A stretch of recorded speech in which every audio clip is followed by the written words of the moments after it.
Hi everyone, I wanted to do a first impressions unboxing of the new Seasons of the Witch Autumn Tarot. I have been so excited for this. This has been on my pre-order list for months, and I am just so excited that I finally got it, and I'm going to open it now for the first time and just do an unboxing and first impressions for everyone. And I'll do a quick flip through to begin with, so for anyone who just wants to see what the cards look like, we can get to that quickly.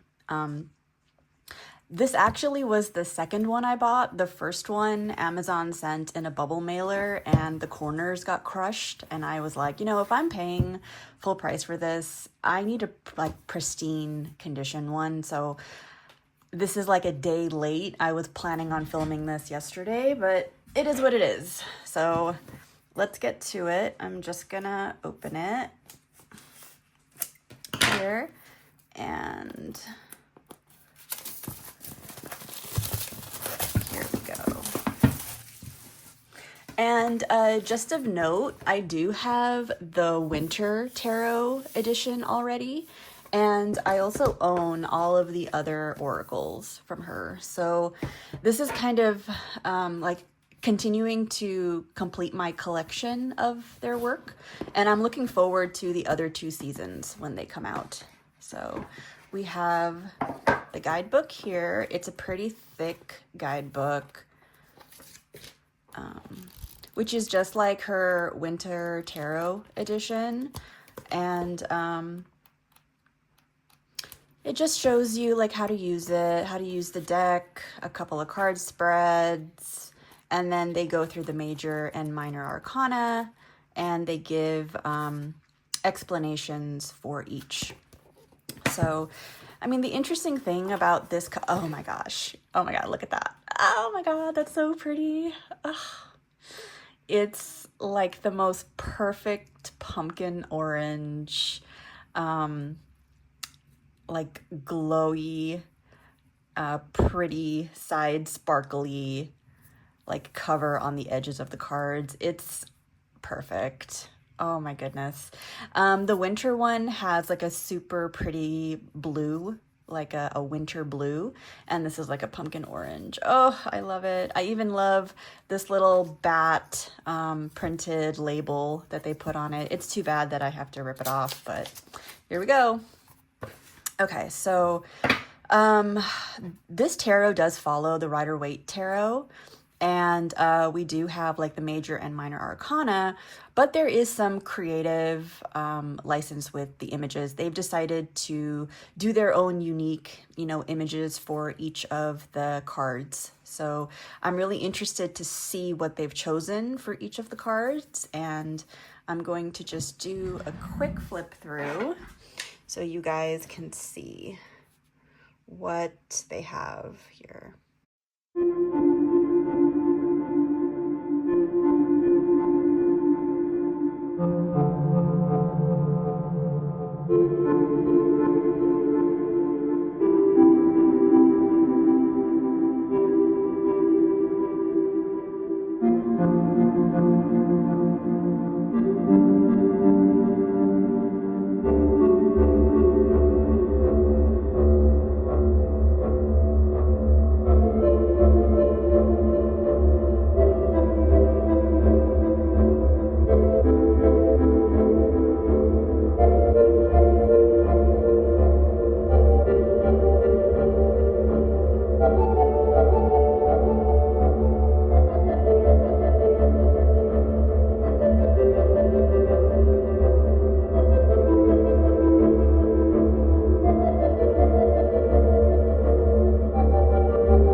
So, first impressions while I was flipping through it is it has lived up to my expectations.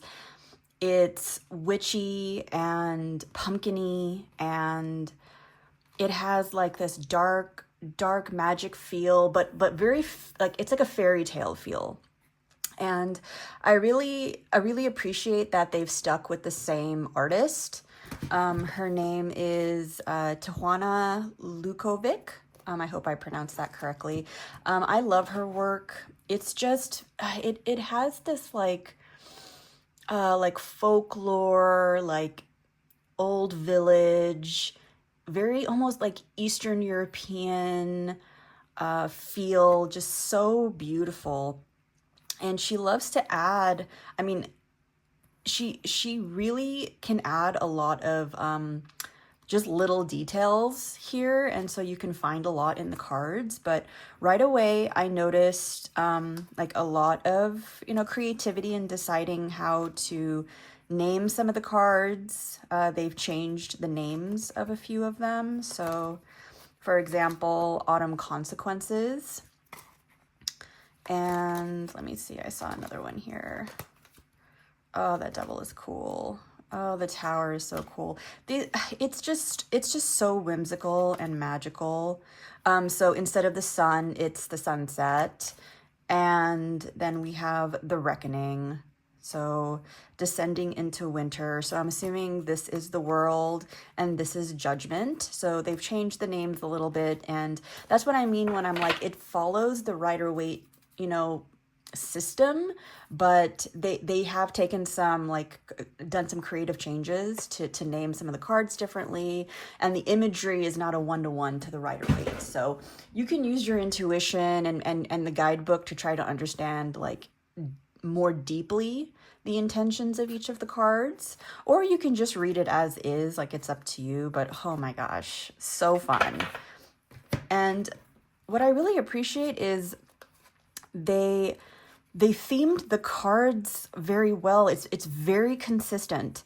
Like some other decks, like you have like this odd card sticking out, or you know, the consistency is not there. It's like different imagery, or even sometimes when they have multiple different decks, they do different artists or illustration styles, and I really appreciate that they just stuck with the same style. You know, it's also kind of giving this like New England flavor to the cards. Just really cool. Oh, I can't wait to play with this deck. Oh my gosh, it's just so pretty. Okay, so what I'm gonna do is I'm gonna shuffle the cards, and first impressions with shuffling the cards, it's very easy, very bendable. I hate with the new decks how some of the cards could be very stiff, and it can almost feel like you're cutting your skin on the cards. I don't get that with this. It's a really good thickness though. I feel like it's very durable. Okay, so I'm just gonna do a quick reading and ask the cards what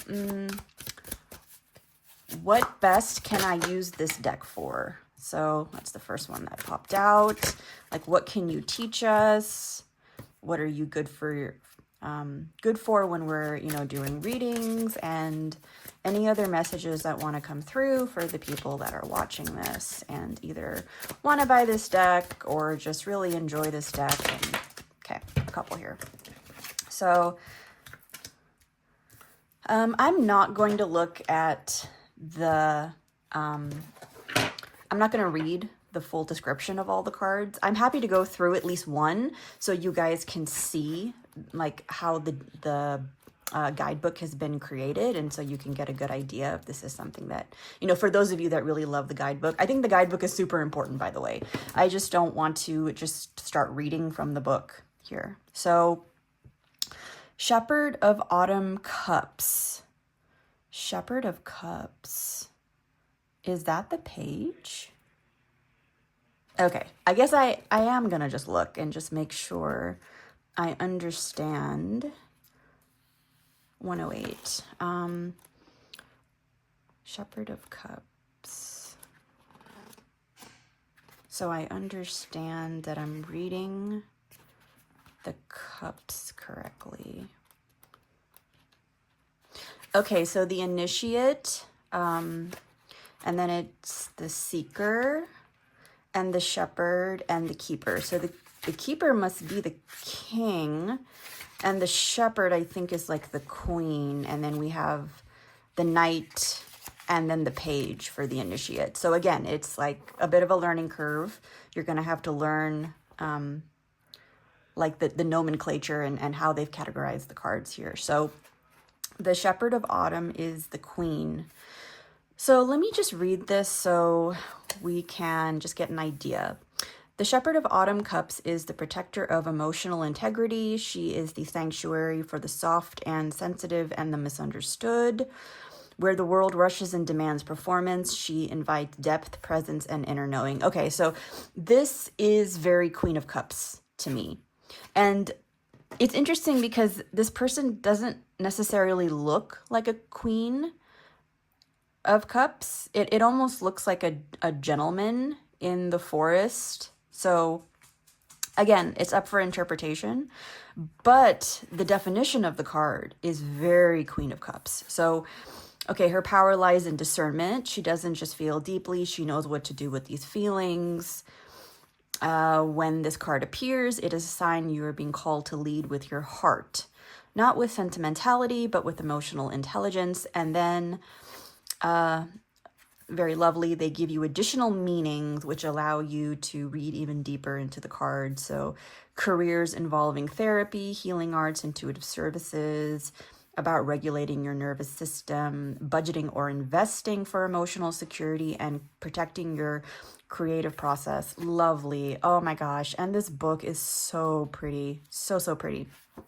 Okay, so Queen of Cups, Seeker of Autumn Swords. So let me just take a look at that really quickly. Swords 138.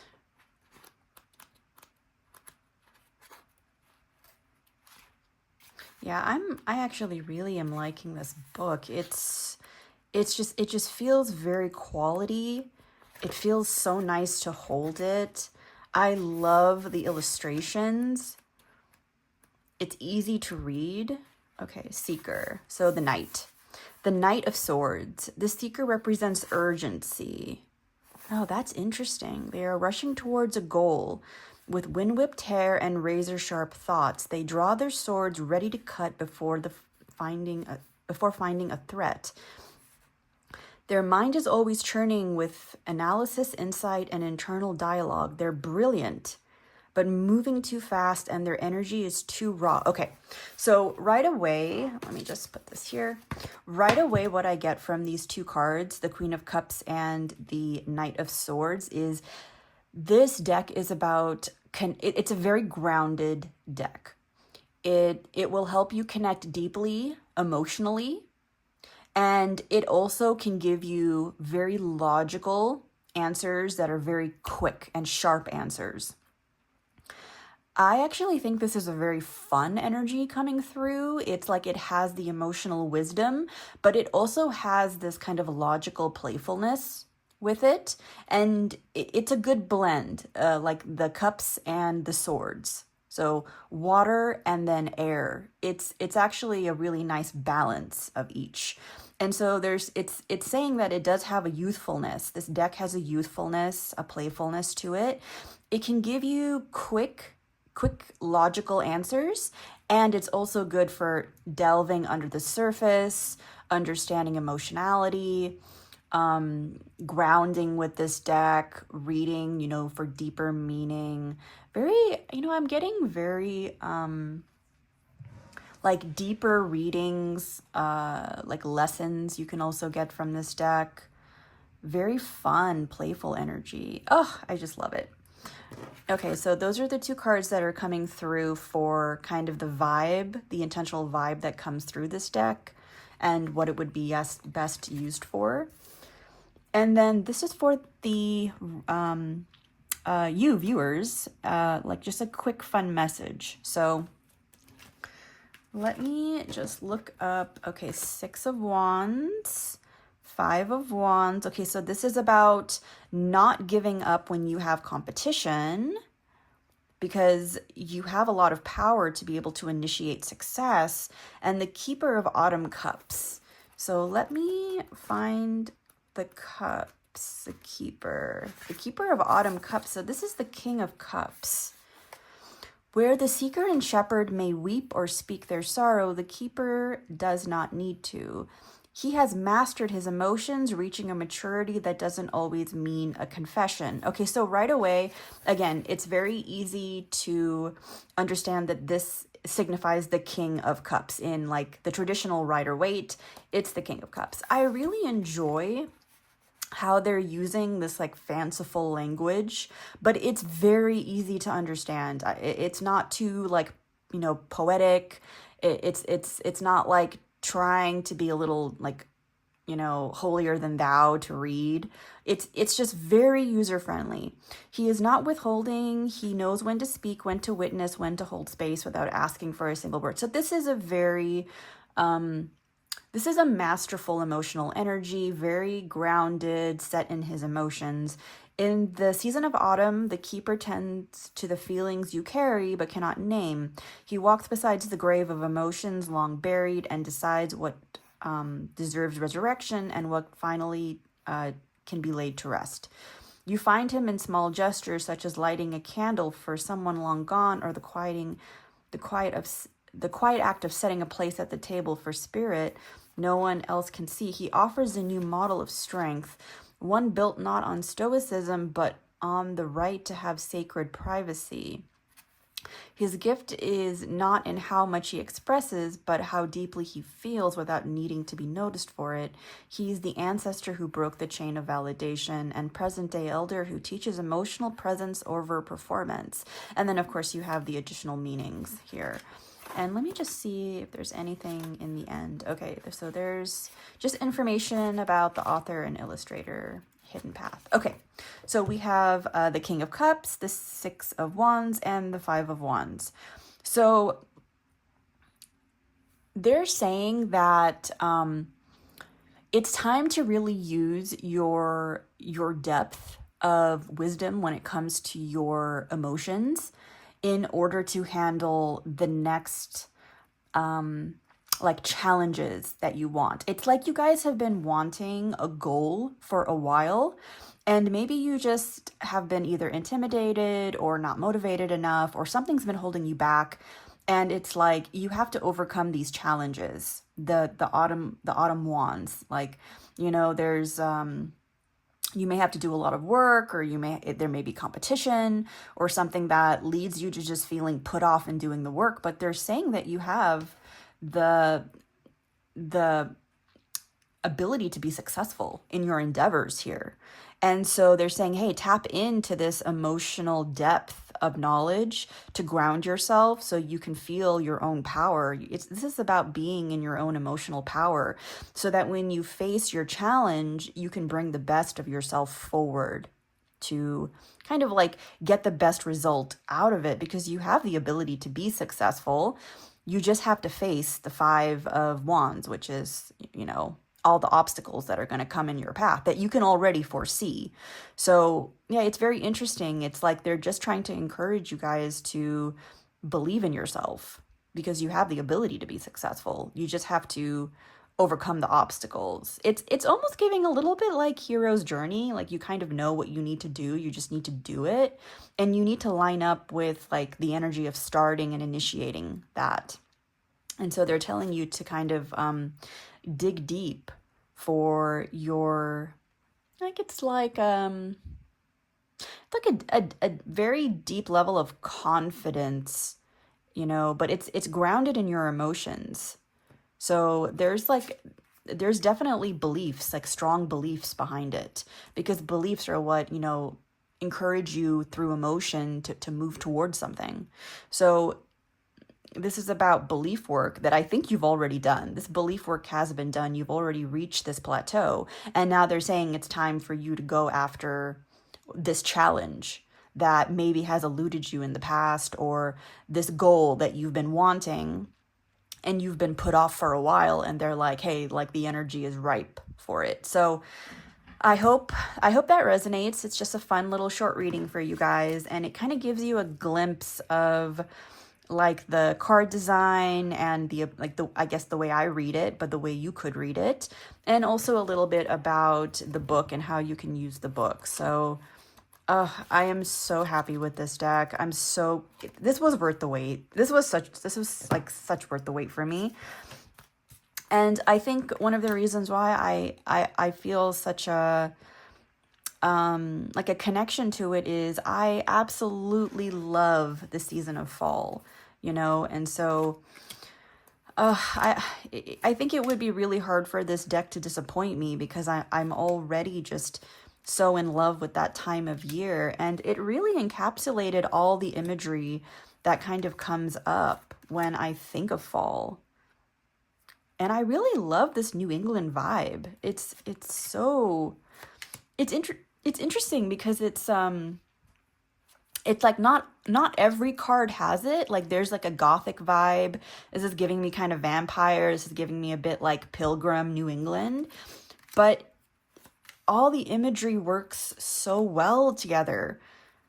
It's like, this is kind of giving me a bit like Frankenstein vibes, very kind of gothic horror.